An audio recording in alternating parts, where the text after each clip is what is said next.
LSAC didn't touch a single question on the LSAT, but the August LSAT could still be harder than the one people took last year because they've made the LSAT honest again.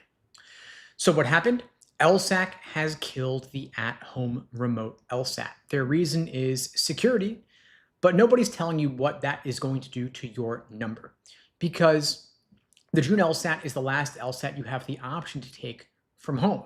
After that, starting with August and beyond, almost everybody is sitting for the LSAT in person at a Prometric testing center. And there are a few narrow exceptions like medical stuff or if you have real hardship getting to a testing center. But for most people, that option is gone. You can't take it from home at your desk in your pajamas. Now we could talk about where the testing centers are, what to bring, when to show up, and that's helpful, but also it's kind of boring and it skips the only thing that matters, what actually changes for you.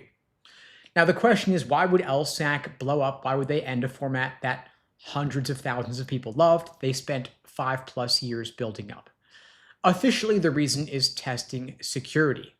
This past August, the LSAT had to shut down the entire online option in mainland China due to reports of widespread organized cheating. These were serious, sophisticated cheating operations.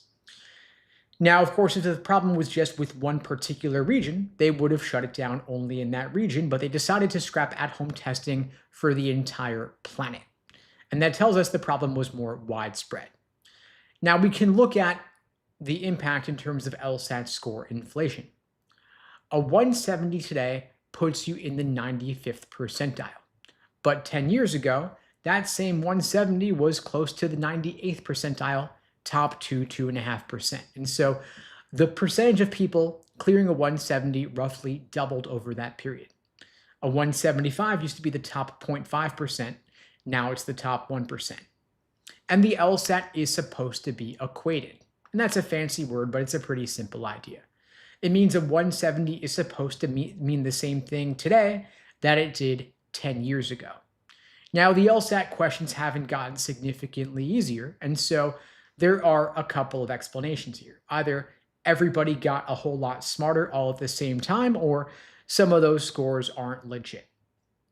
And of course, part of it is definitely real, don't get me wrong. People study harder and better than they used to. The quality of materials is better. A lot fewer people are using LSAT for dummies, for example. They're using more specialized boutique options to study for the LSAT, specializing in LSAT prep particularly, and that has been slowly nudging up scores.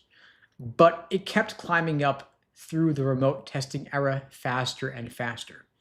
Then LSAC turned around and scrapped remote testing over cheating that they called widespread and systemic. And the cheating has been part of that trend towards higher scores. And you can't tell apart who's cheating, who's not, just by looking at the chart. So what is it? Probably a bit of both. But nobody can tell you how much of that record high curve is talent and how much is noise, but it's not slowing down regardless. This cycle, the people scoring 170 plus grew faster than the applicant pool did. So who actually eats this? Who bears the consequences? You do. This cycle in two ways. One of them is that you're going to take the LSAT in person starting in August. And you might think, I'll be fine, plenty of people do it in person. But the thing is that your studying is happening at home. Every practice test, all your drilling, all your lessons, all happen at home in the comfort at your own desk. And so if you're taking it inside a testing center, it's going to be a different experience, different building, a line to check in, an unfamiliar chair, somebody 2 feet away sniffing through the hardest passage of your life. And this is a test where a few seconds determines what school you get into. Now, keep in mind that with LSAT score medians rising, you've got to clear an inflated bar with a score that doesn't benefit from the same conditions that led to the inflation. In other words, you're competing against folks who took the LSAT at home in a more familiar environment, some of whom may have cheated. I'm not saying that's the only factor leading to score inflation, but it's part of it. And it probably won't continue to the same extent, although it may continue to some extent, because people who are determined enough to cheat, in some cases to cheat for profit, they're going to find ways to circumvent the rules around at in-person testing. Because there are exceptions to remote testing. If you have medical hardship, if you live really far from a testing center, LSAC will let those folks take it from home. And so all you could do as a consequence is fight that much harder to get a higher score, to put in the work, to study properly, and to also properly simulate test day conditions. And so starting today, every practice session should feel like the room that you're going to be sitting in, not taking these tests in your bed, not taking them at home. You want to go somewhere public with noise you can't turn off, with an uncomfortable chair, a clock that you can't pause. You want to do timed sections at the library where nobody owes you quiet and you can't wander off to get a snack. You want to make the real test day experience boring because you've already been through it 10, 15, 20 times. And then you also want to fix the way you review. Take a practice test, check the answers, but don't just then jump into another test. You want to go back into every single miss and rebuild your reasoning until you get confident to the point that you could never fall for that trap again. I call my process, my version of this, the Socratic review method. And it's really not that complicated. You just want to cross-examine your own wrong answer like a prosecutor would. You want to ask yourself, why did I pick this? What did the test want me to assume?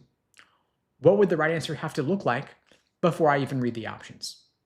Do that with real discipline, and then your increase will become real. That's how I got my own score up from a 152 to a 175.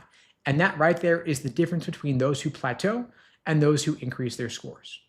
And if you want help actually building that kind of study process, engaging in that review process, preparing for the upcoming LSAT changes in August and beyond, the return to in-person testing, I'm happy to help you out.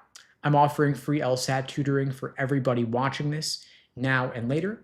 The link to book that free tutoring lesson with me is unpluggedprep.com/start.